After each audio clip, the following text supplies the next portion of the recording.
दोस्तों ये कहानी है एक छोटे से शहर की गरीब सी लड़की की जो एक दिन गलती से अल्लू अर्जुन जैसे बड़े सेलिब्रिटी के साथ एक रात की डेट जीत जाती है। मूवी की शुरुआत होती है मूवी के एंड से, जिसमें हम बच्चन बेकार नाम के एक नामचीन फेमस एक्टर को देखते हैं, जिसके नाम भर से ही लड़कियां गीली हो जाया करती थी, उस पर मर मिटती थी, कपड़े फाड़ देती थी, सिर्फ मूवी के अनुसार, क्योंकि रियल लाइफ में इस बच्चन बेकार को कोई नहीं जानता। खैर वो अपनी को स्टार को कुछ रोमांटिक लाइनें पेलता है और फिर उसे चूस डालता है, जो सीन देखकर रोजली नाम की लड़की और उसकी सहेली कैथी की गीली हो जाती है। आंखें भाई आंखें, भावुक हो गई थी ना वो, इसलिए। तभी लोडू मस्त जो उन दोनों लड़कियों के साथ मूवी देखने आया था कहता है, यार ये क्या बकचोदी है, हम यहाँ मजे करने आए थे पर रोक कर जा रहे हैं, वो भी 250 रुपए देने के बाद। जिसकी बातें सुनकर वो दोनों सोचती है कि यार ये कितना पत्थर दिल आदमी है, प्यार नाम की जगह नहीं है क्या इसके दिल में। कैथी रोजली से पूछती है, ये बता सहेली तुझे क्या लगता है, बच्चन बेकार अपनी जिंदगी में ऐसा ही होगा, दयालु और प्यार से भरा हुआ। वो पूछती है, तू चूतिया होली क्या, जरा देख एक बार उसकी मासूमियत को,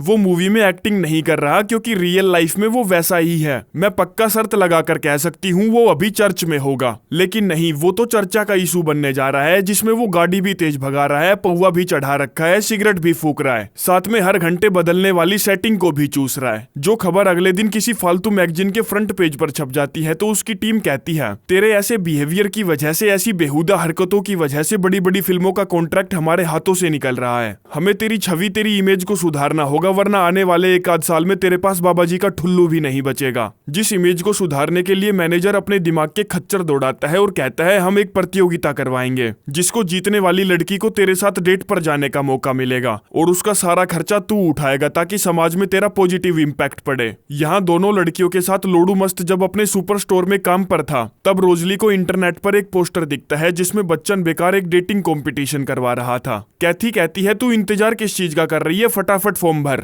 लोडू मस्त मजे लेते हुए कहता है, हाँ स्वर्ग यहाँ से 1 क्लिक की दूरी पर है, जल्दी क्लिक करो। जिस पर रोजली जैसे ही क्लिक करती है उन्हें पता चलता है इसमें भाग लेने वाली लड़कियों को $100 की फीस देनी पड़ेगी, जिस फीस को बच्चन बेकार इकट्ठा करके गरीबों में दान करेगा। अब उनके पास $100 नहीं थे तो वो कैशियर का काम करती है, तब लोगों से $1-1, $2-2 दान करवाती है और शाम तक $100 इकट्ठा कर लेती हैं। आगे शाम के समय तीनों एक बार में जाते हैं, थोड़ी बहुत ड्रिंक वगैरह करते हैं और जब वो वापस आ रहे थे तब देखते हैं कि रोजली के घर के बाहर पत्रकारों की भीड़ लगी है, जिनसे उसे पता चलता है कि वो बच्चन बेकार के साथ डेट वाला कंपटीशन जीत गई है। अगले दिन लोडू मस्त और कैथी उसे एयरपोर्ट छोड़ने जाते हैं, जहां वो उन्हें इतरा के बताती है कि मुझे फर्स्ट क्लास की टिकट मिली है, जिसमें लैंड होने तक मैं अपनी पसंद की कोई भी मूवी देख सकती हूँ। अब लोडू जिसकी जली पड़ी थी कहता है, सुन तू जा तो रही है पर सावधान रहियो, उसका नाम बच्चन बेकार है, 15-20 लड़कियों के साथ वो हर रोज सोता होगा और तू जैसी भोली भाली लड़की को फंसाना कोई बड़ी बात नहीं है, इसलिए तू अपने खजाने को लूटने मत देना, अपनी तिजोरी का ताला टूटने मत देना। वो कहती है, हाँ मैं ध्यान रखूंगी और गुड बाय बोलकर निकल लेती है। आगे कुछ देर बाद प्लेन लॉस एंजलिस में लैंड होता है, जहां उसको एक लंबी सी लिमो में पटक के महंगे से होटल में ले जाया जाता है, जो नहा धोकर तेल लगाकर प्रैक्टिस करने लग जाती है कि वो बच्चन बेकार से मिलते ही क्या बोलेगी। पर जब वो आता है तो रोजली सब कुछ भूल जाती है उसका चेहरा अपनी आंखों के सामने देखकर। खैर वो अपनी फटी हुई लेकर बच्चन बेकार के साथ जैसे ही बिल्डिंग से निकलती है, सामने खड़े रिपोर्टर उनकी धड़ाधड़ फोटो लेने लगते हैं, जैसे उन्हें मेमोरी कार्ड भरने की कोई टेंशन ही ना हो। जिनके सामने फुल हवाबाजी करके बच्चन बेकार उसे अपनी लीमो में पटककर डिनर कराने ले जाता है, जिसमें रोजली को ना जाने क्या हो जाता है कि वो कार में ही धाए धाए उल्टी पेल देती है, जिसके लिए वो उससे माफी मांगती है। बच्चन बेकार जिसको गुस्सा आ रहा था कहता है, कोई बात नहीं, ये तो रोज का है। आगे दोनों रेस्टोरेंट में होते हैं, तब रोजली उसकी स्माइल देखकर पूछती है, भड़वे तुझे दर्द नहीं होता क्या, जब देखो तब मुस्कुराता रहता है। वो कहता है, ना बावड़ी ना, ये नकली स्माइल दिखाने की मुझे अब आदत हो चुकी है। रोजली पूछती है, ये बता एक्टिंग के अलावा तू क्या करता है। वो कहता है, जब मैं एक्टिंग नहीं करता तब मैं नशे करता हूँ, मौज मस्तियां करता हूँ, बस यही मेरा काम है। यहाँ लोडू मस्त जिसको रोजली की फिक्र खाए जा रही थी पूछता है, वो अभी क्या कर रही होगी। अब कैथी जो पूरी हरामन थी कहती है, कुछ नहीं, होटल रूम में बेड पर अधनंगी पड़ी होगी और जोर जोर से सांसें ले रही होगी कि मजे आ गए, मजे आ गए। इधर कुछ भी मुंह में डालने से पहले रोजली अपने दांत सीधे करने वाला तार निकालकर टेबल पर रख देती है, जो देखकर बच्चन का तो सारा मूड खराब हो जाता है। आगे डिनर के बाद वो उसे एक पहाड़ी पर ले जाता है, जहाँ से पूरा शहर खूबसूरत और जगमगाता हुआ दिखता था। बच्चन बेकार पूछता है, यहाँ से क्या तू मेरे साथ मेरे घर चलेगी, जिससे उसके मन में लड्डू फूट जाते हैं। तो कहती है, हाँ हाँ चलूंगी चलूंगी। लेकिन जैसे ही वो उसके घर पहुंचती है उसे लोडू मस्त की बात याद आती है कि तिजोरी का ताला टूटने मत देना। इसीलिए वो कहती है, सॉरी मैं अंदर नहीं आ सकती, मुझे मेरे होटल वापस जाना है। जिसकी ये बात बच्चन बेकार को बहुत अच्छी लगती है, क्योंकि आज तक उसकी चौखट तक आने वाली कोई भी लड़की ऐसी नहीं थी जो उसे देकर ना गई हो, जिनमें से मना करने वाली रोजली पहली थी। इसीलिए वो उसे खुद होटल छोड़ने जाता है और एक पप्पी उधार मांगता है, जो रोजली उसको खुशी खुशी दे देती है। आगे अपने रूम में जाकर वो खुशी से उछल पड़ती है कि मैंने बच्चन बेकार को किस की, मेरी तो लाइफ चमक गई, जिंदगी सेट है, और क्या चाहिए मुझे। जिसके बाद अगले दिन वो फ्लाइट पकड़कर वापस अपने शहर आ जाती है और अपनी नौकरी पर पहुंचती है, जहां वो लोडू मस्त और कैथी को अपनी पूरी कहानी बताती है कि उसने बच्चन बेकार के साथ क्या क्या किया, कहां कहां किया। जो सब कैथी तो पूरा ध्यान लगाकर सुनती है, पर लोडू मस्त ऐसा दिखावा करता है जैसे उसे कोई परवाह ही नहीं है। जिसमें कैथी के वहां से जाने के बाद वो रोजली को जैसे ही अपने दिल की बात बोलना चाहता था, वहां बच्चन बेकार आ टपकता है, जिसे देखकर कैथी अपनी शुद्ध बुद्ध खो देती है।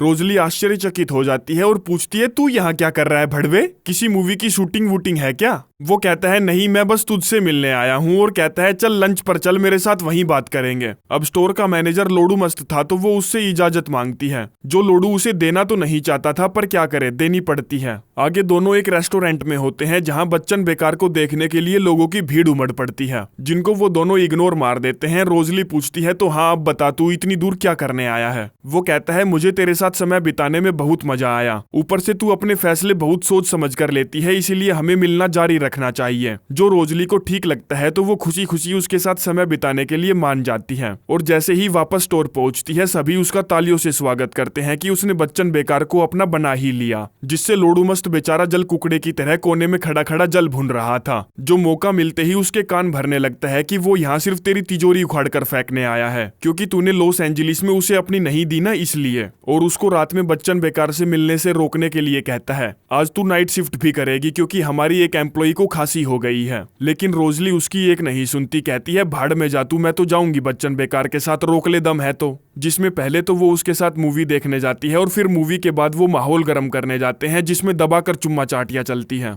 यहाँ लोडू मस्त को उसकी चिंता खाई जा रही थी कि कहीं बच्चन बेकार उसकी तिजोरी ना लूट ले, इसीलिए वो रोजली के पिता के पास कॉल करता है और पूछता है कहाँ गई है वो। बापू बताता है फिल्म देखने गई है, जो सुनकर लोडू मस्त तुरंत हिसाब लगाने लगता है कि 8:45 पर फिल्म खत्म हुई होगी, 5 मिनट बाद वो हॉल से निकले होंगे, तो अगले 10 मिनट में उन्हें वापस पहुंच जाना चाहिए था। इधर जब चुम्मा चाटी चल रही थी, तब 2 पुलिस वाले वहां आ धमकते हैं, क्योंकि किसी ने इल्लीगल पार्किंग की शिकायत जो कर दी थी। जो शिकायत करने वाला और कोई नहीं लोडू मस्त था, जिसकी कार रोजली पहचान जाती है, और अगले दिन उसकी वाहियात हरकत की वजह से उससे गुस्सा होती है। लोडू मस्त कहता है, मैं बस तेरे खजाने को लूटने से बचा रहा था, मुझे पता है अमीर लड़के कैसे होते हैं, मैं तेरे भले में हूँ, बुरे में नहीं। चल अच्छा ये बता, तुझे कैसे पता वो तेरे साथ प्यार की एक्टिंग नहीं कर रहा? उसको अगर तेरी 2-4 बार मिलेगी ना, तो वो यहाँ से ऐसे उड़ जाएगा जैसे यहाँ कभी आया ही नहीं था, तू दोबारा उसको कभी नहीं देख पाएगी। अब रोजली उसकी बातों में आने ही वाली थी कि तभी बच्चन बेकार प्रॉपर्टी के पेपर लेकर खुशी से चिल्लाता हुआ वहां आता है कि मैंने यहाँ घर खरीद लिया, मैंने यहाँ घर खरीद लिया, वो भी पूरे 40 एकड़ का, जिसमें चारों तरफ खेत है और बीच में एक बड़ा सा घर है। जो सुनकर रोजली खुश हो जाती है कि अब तो बच्चन यहीं रुकेगा सिर्फ मेरे लिए,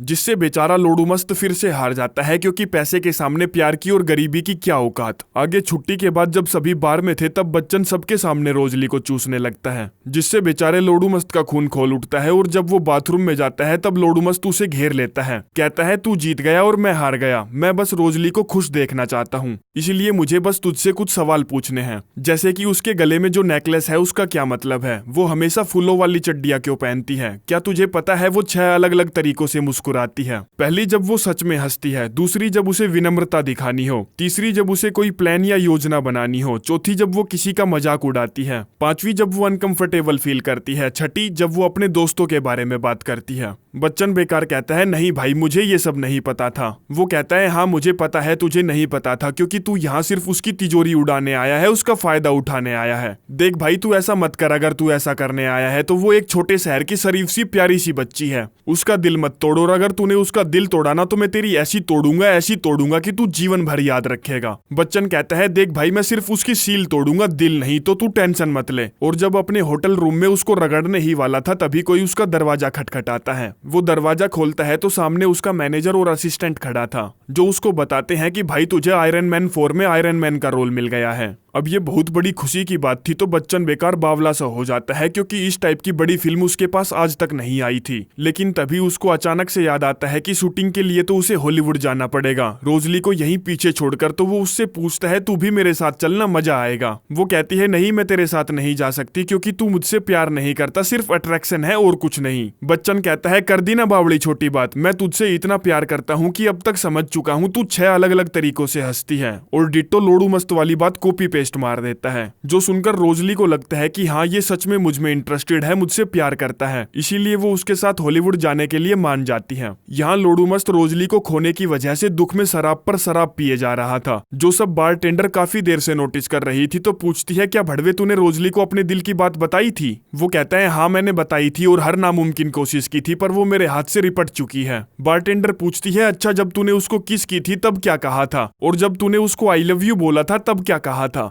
वो कहता है ये सब तो मैंने उसको नहीं बोला और ना ही मैंने उसको आज तक किस की। बारटेंडर कहती है फिर लोडू तू यहाँ मातम क्यों बना रहा है, जाके एक बार उसको बोल तो सही, उसको पाने के लिए अपने पिछवाड़े तक का दम लगा तो सही, वरना गंडवे जिंदगी भर अफसोस में जीता रहेगा कि तूने अपने आखिरी दम तक कोशिश क्यों नहीं की। जिसकी बातों से लोडू मस्त प्रभावित हो जाता है तो तुरंत उसके घर पहुंचता है, जो हॉलीवुड जाने के लिए अपनी अटैची पैक कर रही थी। कहता है ठीक है तू ध्यान से जाना, अपना ख्याल रखना वगैरह वगैरह, और उसको अचानक से चूस डालता है। बताता है मैं तुझसे बहुत प्यार करता हूँ, पिछले एक हफ्ते से मैं तेरे लिए इतना लड़ा हूँ कि हार चुका हूँ, एक तू ही है जो मुझे बहुत प्यारी है। रोजली कहती है चोदू तू आज मुझे किस करके ये बोल रहा है, पिछले 22 सालों से जब हम दोस्त थे तब से लेकर आज तक क्या तू झाटे बना रहा था जो तुझे आज याद आया, और 2 दिन बाद याद कर लेता, कम से कम मैं हॉलीवुड में होती और तेरी बकवास सुनकर मेरा दिमाग तो खराब नहीं होता। जो बोलकर वो अपनी अटैची फिर से पैक करने लगती है कि भाड़ में गया तू साले, मैं तो जाऊंगी हॉलीवुड। जो सुनकर लोडू मस्त रिजेक्शन वाली फील लेकर वहां से चला जाता है और रोजली अगले दिन बच्चन बेकार के प्राइवेट जेट में हॉलीवुड की तरफ निकल पड़ती है, जिसका अभी भी लोडू मस्त की बात सुनकर दिमाग खराब हुआ पड़ा था तो वो मायूस थी। बच्चन पूछता है क्या तू ठीक है, जिस पर वो नकली सी मुस्कान लेकर कहती है क्या यार तू भी कैसी बातें करता है, तुझे तो मेरी स्माइल से ही पता लग जाना चाहिए था, चल बता ये मेरी कौन सी वाली स्माइल है। अब बच्चन बेकार ने वो लाइनें सिर्फ चुराई थी, उनका मतलब नहीं पता था, इसलिए वो बेवकूफों की तरह इधर उधर थोड़ा सा सोचता है और कहता है पहले नंबर की। रोजली कहती है पर पहले नंबर वाली स्माइल तो खुलकर दिल से हंसने वाली स्माइल थी ना। जो सुनकर बच्चन समझ जाता है कि गड़बड़ हो चुकी है, इसलिए वो उसको सच बताने का फैसला करता है। कहता है मुझे नहीं पता था कि तू 6 अलग अलग तरीकों से स्माइल करती है, लोडू मिस्त्री ने बताया था मुझे, और उसने ये भी कहा था कि तुझे अगर मैंने जरा सा भी दुख दिया ना तो वो मुझे जीवन भर का दुख दे देगा। रोजली कहती है ये तो बहुत अच्छी बात है जो तूने मुझे बता दी, प्लीज अब अपने प्लेन को वापस मुड़वा दे यार, क्योंकि मुझे लोडू मस्त जैसे इंसान के साथ ही रहना है जो मुझसे पिछले 22 सालों से प्यार करता है और कभी जताया तक भी नहीं। आगे रोजली भीगती हुई सुपरमार्केट पहुंचती है और अपनी सहेली से पूछती है लोडू मस्त कहाँ है, जो उसको बताती है वो आज काम पर नहीं आया, तू उसके घर चली जा। जिसमें वो उसके घर पहुंचती है तो वहां उसे बारटेंडर मिलती है, जो उसको बताती है कि वो अपना सामान पैक करके शहर छोड़ के जा चुका है ताकि तेरी यादों से वो अपना पीछा छुड़वा सके।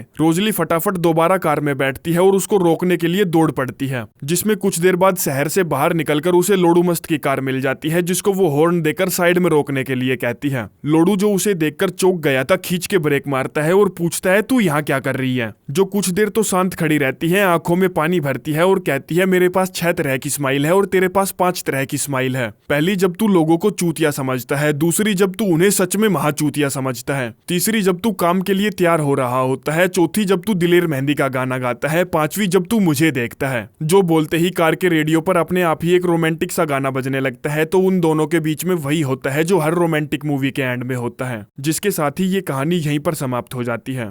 धन्यवाद।